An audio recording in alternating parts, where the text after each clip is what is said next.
सुख एवं दुख की स्थिति सत्य नहीं है। सुख का स्वरूप विचार से है। जो हरि का भक्त होता है उसे हमेशा जय की प्राप्ति होती है, उसे कोई परास्त नहीं कर सकता। जिनके मुख में प्रभु का नाम नहीं है वह भले ही जीवित हैं, लेकिन मुख से मरा हुआ है। कोई व्यक्ति तुम्हें दुख नहीं देता, बल्कि तुम्हारे कर्म उस व्यक्ति के द्वारा दुख के रूप में प्राप्त होते हैं। जिसका चरित्र ठीक नहीं है वह कभी सुखी नहीं हो पाएगा, इसलिए चरित्रवान बनो।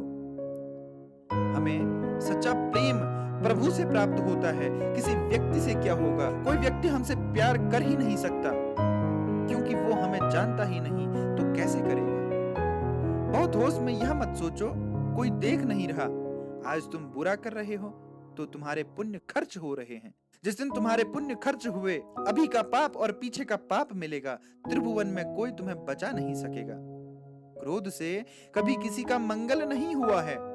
ये तो आपके समस्त गुणों का नाश कर देता है। कौन क्या कर रहा है इस पर ध्यान मत दो, केवल हमें सुधरना है, इस पर ध्यान दो। ब्रह्मचर्य की रक्षा करें। ब्रह्मचर्य बहुत बड़ा अमृत तत्व है। मूर्खता के कारण लोग इसे ध्यान नहीं देते।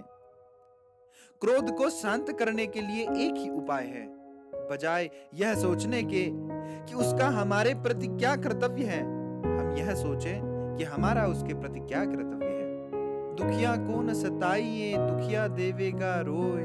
दुखिया का जो मुखिया सुने, तो तेरी गति क्या होए। प्रभु का नाम जप संख्या से नहीं, डूब कर करो।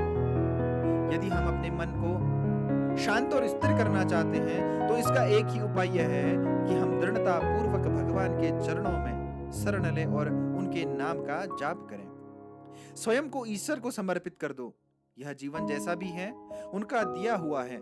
तुम्हारे पास जितने भी संसाधन हैं वह उनकी कृपा का प्रभाव है। तुम जितना भोग कर रहे हो वह सब ईश्वर का है। ऐसे विचार के सार्थक कर्म करो, जीवन यापन करो, जीवन सुखमय होगा। इस भौतिक संसार में किसी के पास आपको पकड़ने की शक्ति नहीं है। आप ही हैं जो पकड़ते हैं और आप ही हैं जिन्हें छोड़ना है। अगर आप अपने मन को वश में करना चाहते हैं तो पवित्र नाम का जाप करें। सभी समस्याओं के समाधान का एक सरल उपाय है। ईश्वर को अपना वास्तविक स्वरूप स्वीकार करें, उसके स्थान पर किसी को न रखें। सुबह उठते ही गुरुदेव को प्रणाम करें और निर्णय लें कि आज हम अपना पूरा समय भगवान को समर्पित करने का पूरा प्रयास करेंगे। सत्य की राह चलने की निंदा और बुराई अवश्य होती है, इससे घबराना नहीं चाहिए। यह आपके बुरे कर्मों का नाश करती है। भगवान की आराधना के बिना मनुष्य सुख प्राप्त नहीं कर सकता। स्वप्न में भी शांति नहीं मिल सकती। किसी भी तीर्थ में, किसी भी उत्सव में, किसी भी महान उत्सव में इतनी शक्ति नहीं है जितनी भगवान के नाम में है। इसलिए अपने आप को भगवान के नाम में डुबो दें।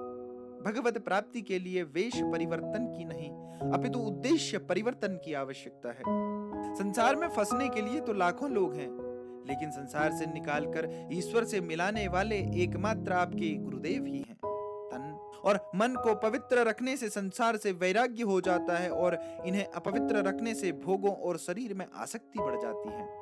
अपनी सारी कमियों से चिंतन हटाकर एकमात्र प्रभु का चिंतन करिए। आप में समस्त दिव्य गुण जागृत हो जाएंगे। जिसकी जवानी तपमय है उसकी वृद्धावस्था महान आनंदमय होगी, और जिसकी जवानी भोगमय है उसकी वृद्धावस्था दुर्गतिमय होगी। जिसके मुख में नाम चल रहा है उसका दसों दिशाओं में अमंगल नहीं हो सकता।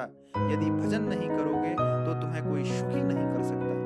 जो भगवान की प्रसन्नता के लिए प्रतिदिन उनके सामने नृत्य करता है, ऐसे प्रेमी उपासक को संसार की माया के सामने नृत्य नहीं करना पड़ता। भगवान पूर्ण रूप से परम स्वतंत्र हैं, लेकिन वे अपने भक्तों के प्रेम को स्वीकार करने के लिए उनके अधीन हो जाते हैं। समस्त साधना और सेवा का फल है अहंकार का नाश, और यह फल केवल गुरुदेव ही प्रदान करते हैं।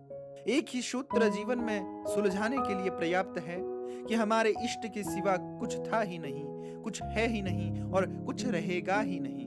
कामना संपूर्ण पापों, संतपों, दुखों और जन्म मरण की जड़ है। कामना वाले व्यक्ति को जागृत तो क्या स्वप्न में भी सुख नहीं मिल सकता। इसलिए कामनाओं का त्याग करें। समस्त असाधनों को मिटाने के लिए सर्वसमर्थ साधन है निरंतर भगवत स्मरण और पवित्र आचरण। भगवान ने ये जो शरीर रूपी खेत दिया है, जो बो रहे हो वही काटना भी पड़ेगा। बुद्धिमान हो इसलिए प्रभु की आज्ञा से चलो। दुख स्पर्श भी नहीं कर पाएगा। दोस्तों, अगर आप भी प्रेमानंद जी के भक्त हैं, उनको गुरु रूप में उनको मानते हैं, तो हमारे YouTube चैनल को लाइक, शेयर और सब्सक्राइब करना ना भूलें।